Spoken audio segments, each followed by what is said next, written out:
He was creative, he was fluid, and he wasn't obsessed with control. Because life is inherently chaotic and random.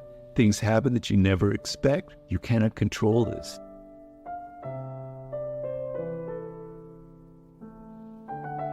I've heard that there is a Napoleon movie coming out. I think Joaquin Phoenix is going to be playing Emperor Napoleon himself. I don't know about the specifics of it. I'm always a bit wary of these film projects. I hope it's going to be accurate. The question somebody wanted to know is my relationship to Napoleon and why I devoted really one book to him, or he was sort of the main figure in the 33 Strategies of War. He certainly figures in the 48 Laws of Power.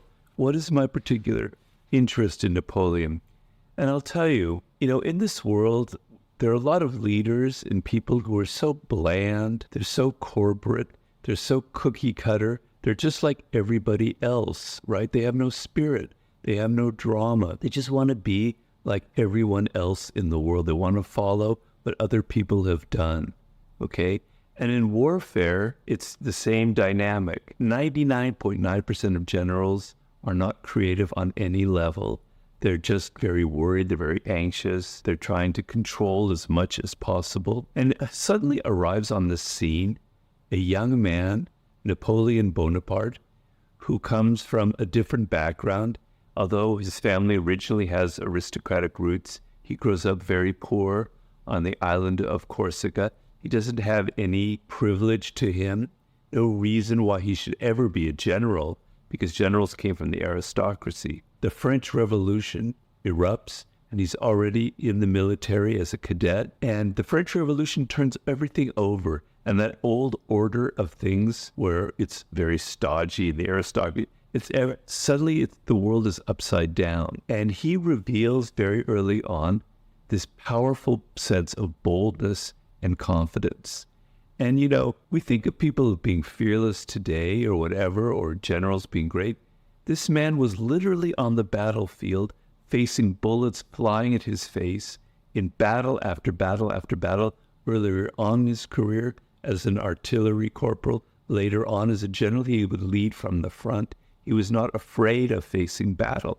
He was courageous, he was bold, and he was incredibly creative. The source of his creativity was this incredible organizational mind. He had a mind almost like a computer in the amount of information he could hold. When he went into battle, he would get every single detail of that battle available to him. He had lines of communication from his lieutenants where real-time things going on the ground among the soldiers, among the foot soldiers, would reach Napoleon. So he knew everything that was going on actually in the battle and before the battle, all the different possibilities.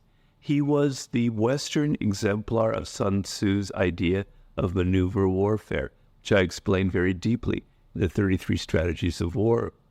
He was creative, he was fluid, and he wasn't obsessed with control. And that is the main thing that drives me crazy about CEOs, about leaders, about politicians.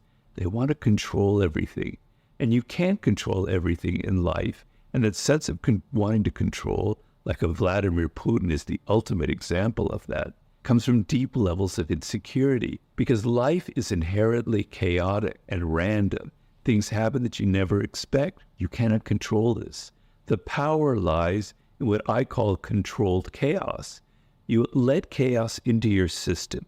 You move with it, and you try and adapt it to your plans and to your strategies. Napoleon was the genius of that. He created a system where his armies could answer in the moment to what was happening, the chaos of the battlefield, the famous fog of war, as von Clausewitz called it. He could adapt. He could go this way, this way, this way, this way.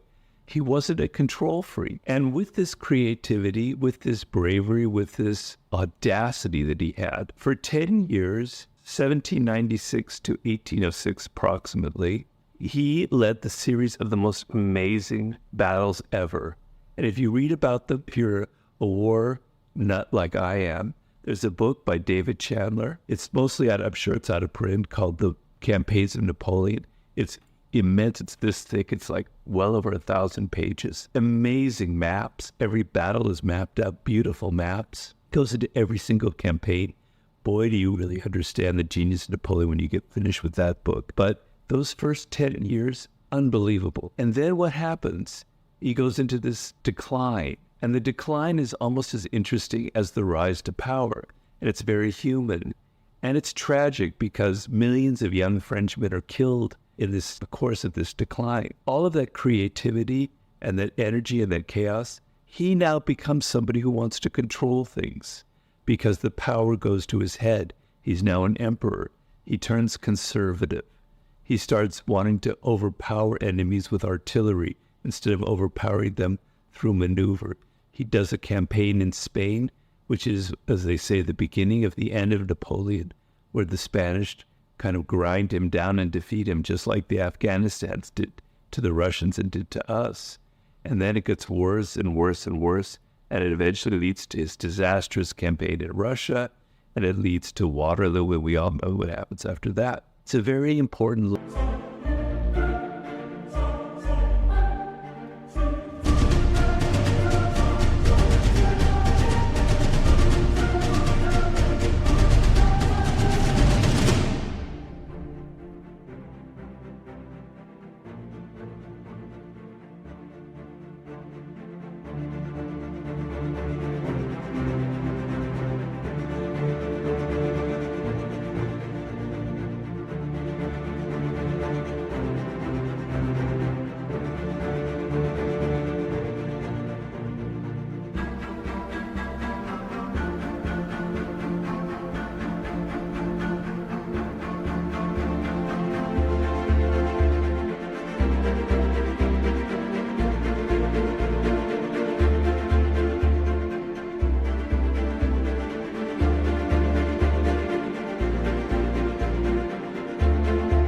lesson that your rise to power comes from your ability to let go, to be creative, to let that chaos into your system, to be in the moment and to create something that is adapted to the situation. But then with power and success comes a conservative instinct that will destroy you.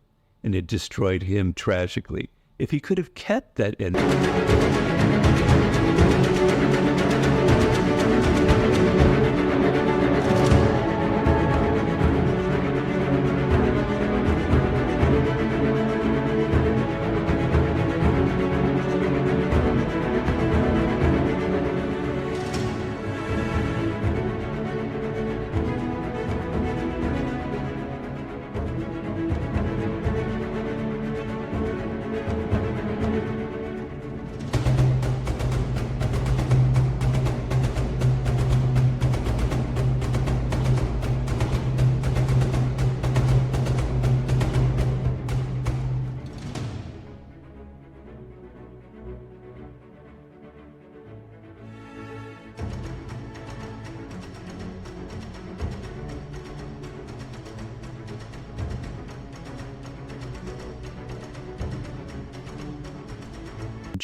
that revolutionary spirit, history would have been very different. But he stands so much above all of the blandness in history, the uniforms, the pageantry, the weirdness, all the different battles.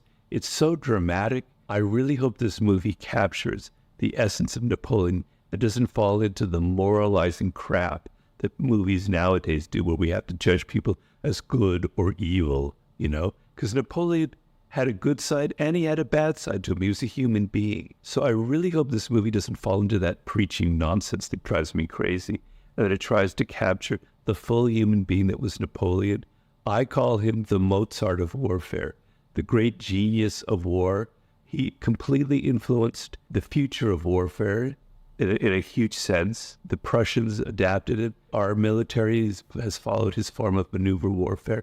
He changed the face of war.